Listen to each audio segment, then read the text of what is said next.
మహాశివరాత్రి హిందూ సాంప్రదాయంలో అత్యంత పవిత్రమైన రాత్రి.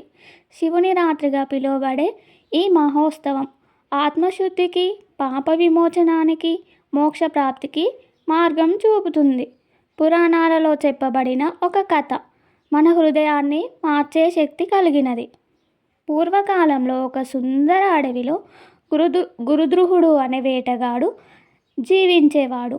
అతనికి భక్తి తెలియదు, పూజలు తెలియవు. కుటుంబాన్ని పోషించడమే అతని ధ్యేయం. ఒకసారి మాఘమాసం కృష్ణపక్షం చతుర్దశి రోజు, అంటే మహాశివరాత్రి, అతను వేట కోసం అడవికి వెళ్ళాడు.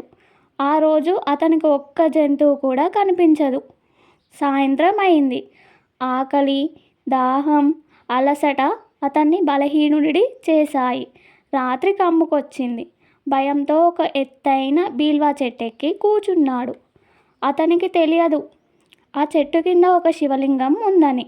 చలి ఎక్కువగా ఉండటంతో నిద్ర రాకుండా ఉండడానికి చెట్టు ఆకులను ఒక్కొక్కటిగా కింద పడేస్తూ ఉన్నాడు. ఆ ఆకులు బీల్వా దళాలు. అవి నేరుగా శివలింగంపై పడుతున్నాయి. అలా తెలియకుండానే ఉపవాసం చేశాడు. రాత్రంతా జాగారం చేశాడు. బీల్వార్చన చేశాడు. అది సంపూర్ణ శివరాత్రి వ్రతమే.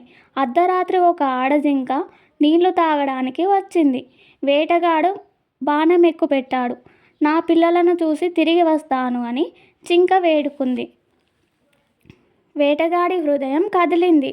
అతను దానిని వదిలేశాడు. ఇలా మరో జింక, చివరగా ఒక మగ జింక కూడా వచ్చింది. అవి మాట ప్రకారం తెల్లవారుజామున తిరిగి వచ్చాయి. వాటి నిజాయితీ చూసి వేటగాడు హృదయం పూర్తిగా మారిపోయింది. మీ పిల్లలను అనాథలను చేయను అని వాటిని వదిలేశాడు. అప్పుడే ఒక ప్రశాంతమైన కాంతి వెలిగింది. పరమశివుడు ప్రత్యక్షమయ్యాడు. నీ హృదయం మారింది. తెలియక చేసిన పూజ కూడా నన్ను ప్రసన్నం చేసింది అని ఆశీర్వదించాడు. అతనికి పాప విమోచనమిచ్చి ఉత్తమ లోకాలను ప్రసాదించాడు.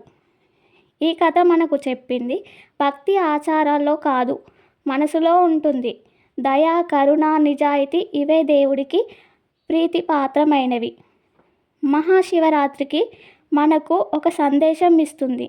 చీకటి ఎంత గాఢంగా ఉన్నా భక్తి అనే దీపం ఉంటే మార్గం కనిపిస్తుంది. శివనామ స్మరణ మనసుకు శాంతిని ఇస్తుంది. మహాశివరాత్రి కేవలం పండగ కాదు, అది మన ఆత్మను పవిత్రం చేసే ఆధ్యాత్మిక ప్రయాణం. ఓం నమ శివాయ. పరమశివుడికి ఒక లైక్ చేసి మీకు ఈ కథ ఎలా అనిపించిందో కామెంట్ రూపంలో తెలపండి. అలాగే ఈ శివరాత్రి మీరు ఎలా జరుపుకుంటున్నారో కూడా తెలపండి.